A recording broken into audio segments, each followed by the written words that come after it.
Top quality और consistent performance के लिए सिर्फ सिल्वर पंप्स। टॉप क्वालिटी और कंसिस्टेंट परफॉर्मेंस के लिए सिर्फ सिल्वर पंप्स, नाम याद रखना। संपूर्ण राज्याचं लक्ष लागून राहिलेल्या माळेगाव सहकारी साखर कारखान्याच्या निवडणुकीत मोठ्या प्रमाणात रंगत येण्यास सुरुवात झालेली आहे। आज उपमुख्यमंत्री अजित पवार यांनी श्री नीलकंठेश्वर पॅनेलच्या प्रचाराचा नारळाचा शुभारंभ देखील केला। यावेळी जाहीर सभेचं देखील आयोजन करण्यात आलं होतं। यावेळी विरोधकांच्यावरती मोठ्या प्रमाणात टीका देखील करण्यात आली।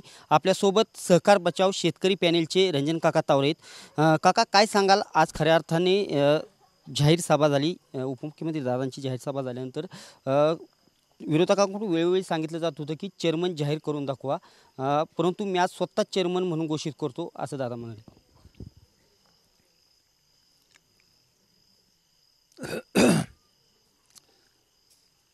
खऱ्या अर्थानं राज्याच्या उपमुख्यमंत्र्यांना आम्ही मुख्यमंत्रीपदासाठी शुभेच्छा दिलेल्या होत्या,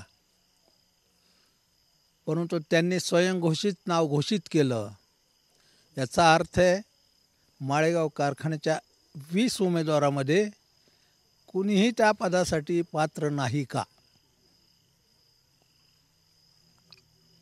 आणि आज मोरयाची चतुर्थी आहे।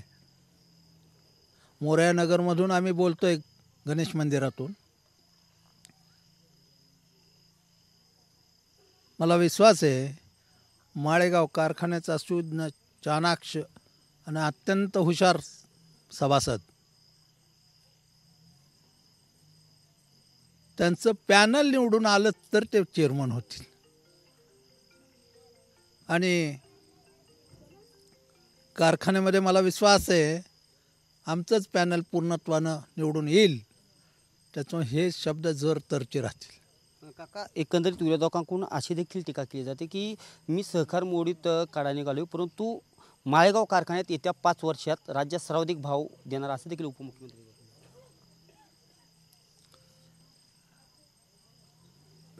माळेगाव कारखान्यात सर्वाधिक भाव देण्यापूर्वी गेली 11 वर्ष त्यांच्या स्वतःच्या छत्रपती सहकारी साखर कारखान्यामध्ये त्या संचालक मंडळाकडून तिथल्याच शेतकऱ्याला का अधिकचा भाव दिला नाही, हा माझा प्रश्न आहे त्यांना।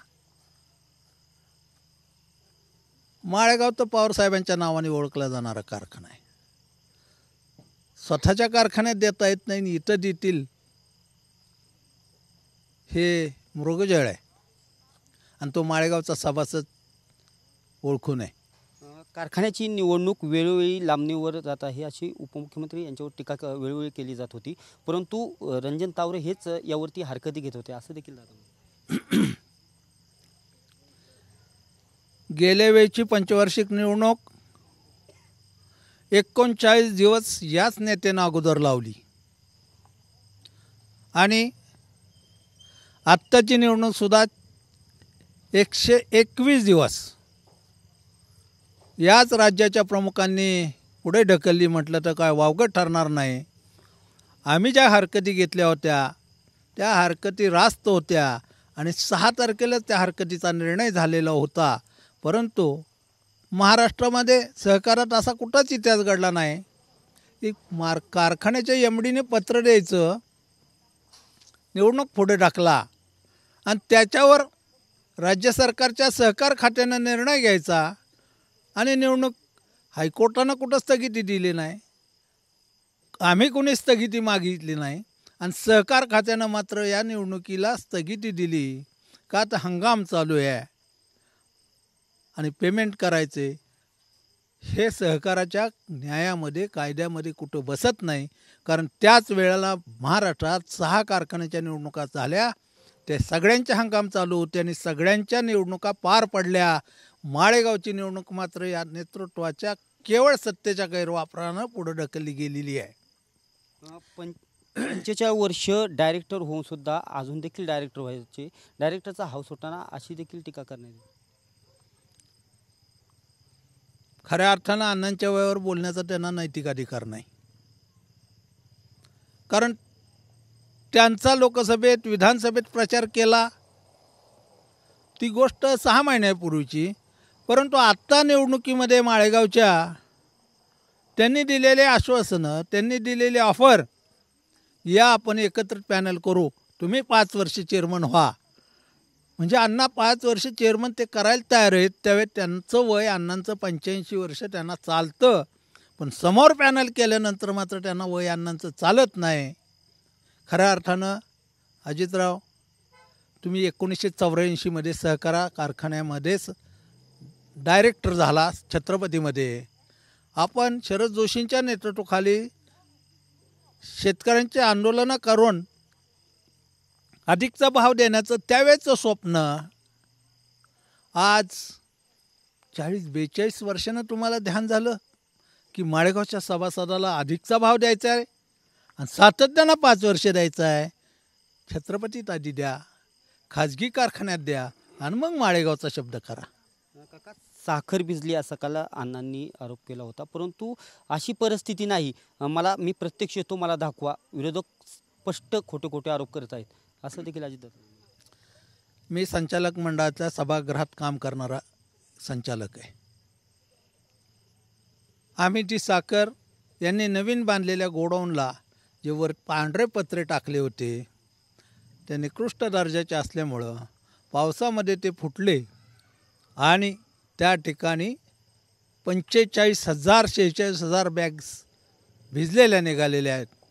हे वास्तव आहे आणि ते वास्तव कोंबडा आरवला नाही म्हणून दिवस उघडायचा राहत नाही.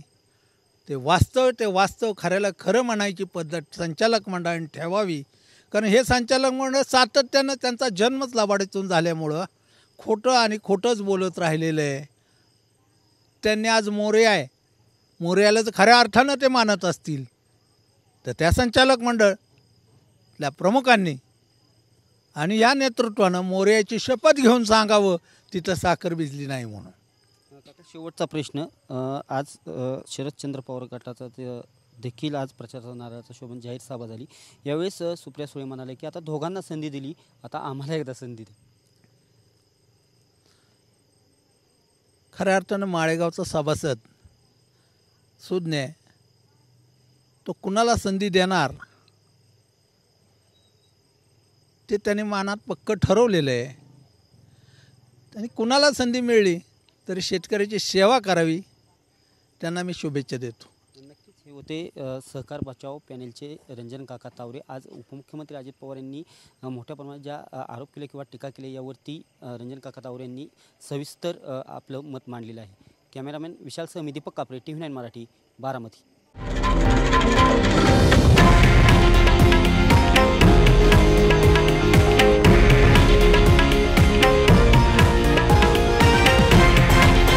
हे आहे देशातील नंबर 1 न्यूज नेटवर्क आणि आपण पाहत आहात TV9 मराठी, एकमेव.